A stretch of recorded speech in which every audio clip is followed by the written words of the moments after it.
After speaking with several of his apostles outside the garden, Jesus goes again into Gethsemane, wherein he has been for over 2 hours. The first hour was the first press. The second hour, the second press. It is now the third hour and the third press, the most painful and strenuous of all. For this oil is not to be consumed, but is for the burning in one's oil lamps. Yea, thou shalt not commit adultery, a commandment so critical to all of humankind that if obeyed could lead to the solving of most of the problems humans experience.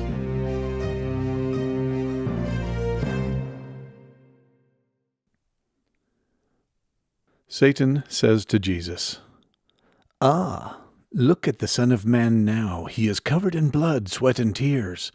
He has been torn for all. I didn't think you would come back."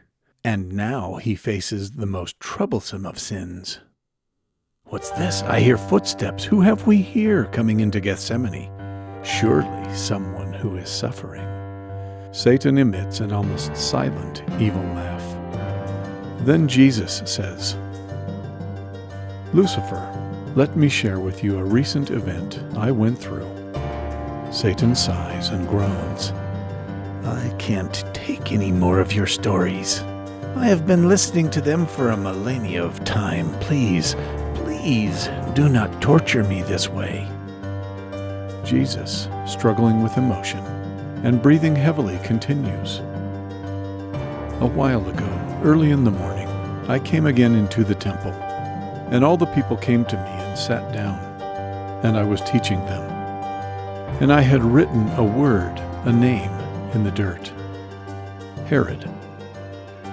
And Satan questions Jesus and says, 'Do you mean Herod the Tetrarch?' Jesus says, 'No,' and continues. Now at that very moment, in entered the scribes and Pharisees walking toward me. I stood. They brought to me a woman who had been caught in adultery. And the chiefest among them pushed her to the ground with her face hitting the dirt just beside the word, which I had just written moments before. The woman landed hard. I could hear her heavy breathing and could see that she was deeply troubled within her soul. She looked at the word on the ground and repeated it under her breath. 'Herod,' she said. Satan frustratingly says, 'Just get to the point. Nobody cares that she got dirt on her face or that she said some random man's name.'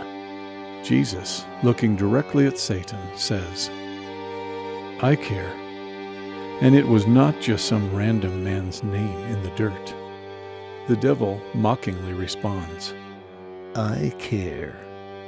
Then Jesus continues, 'This man that had thrown the woman to the earth like a discarded rag said to me, "Teacher, this woman was caught in adultery in the very act. Now Moses in the law commanded that such should be stoned. But what do you say?" And Satan says, "Now even I want to know what you did next." Jesus responds and says, "Devil, you will not like my answer. For I said nothing. I stooped down and wrote on the ground a few more words with my finger. The woman, still on the ground next to me, whispered the words which I had just written, those words being, 'Herod was caught in adultery in the very act with this woman.' She looked up at her main accuser and loudly asked, 'Is not your name Herod?' The man, seeing what I had written on the ground, knew not what to say. But the crowd heard the woman's question, and so a man within the crowd, not knowing what had been written in the dirt, yelled out, 'Yes, of course his name is Herod, and he is your main accuser.' Herod, the man, the accuser, was mortified. He could not speak, he could not move. Then the devil, laughing slyly, says, 'What he did was not wrong.' Lucifer lets out another loud laugh. But his demons, who are in the garden as well, are deathly silent. Finally, Jesus breaks the stillness and says, "Only the three of us, the woman, the man known as Herod, her accuser, and I, could see what was written upon the ground." The Pharisees continued to press the issue, saying, "Stone her! Stone her!" I raised myself up and said loudly to the crowd, "He who is without sin among you, let him throw a stone at her first." I then stooped down again and wrote a few more words on the ground. Upon hearing this, Herod, the man, the woman's accuser, sprinted away, convicted within himself. And those that entered into the temple with him went out one by one, for they were condemned by their own conscience. I was left alone in the temple with this woman. Jesus gently places his hand on the woman's chin and raises her head. And Jesus says, She looked at me. I started to stand and tenderly grasped the woman's hand in mine, inviting her to stand as well. I then asked this beloved daughter of mine, "Woman, where are those accusers of yours? Has no one condemned you?" And she said, "No one, Lord."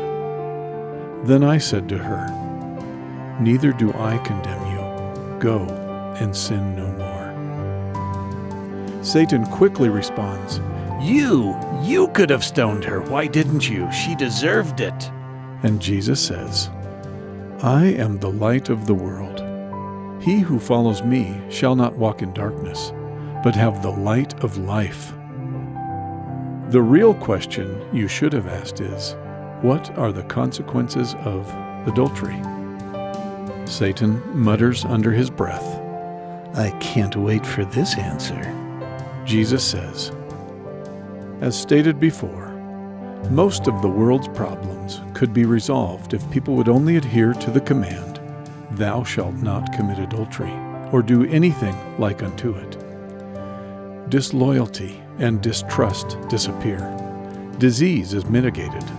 Divorce becomes almost non-existent. Children are taken into account and not abandoned. Lawyers become unnecessary. Families are strengthened. And finally, godly love is enhanced and sustained. Virtue in the ancient sense and charity are enhanced. Charity the greatest of all. Mercy always trumps justice.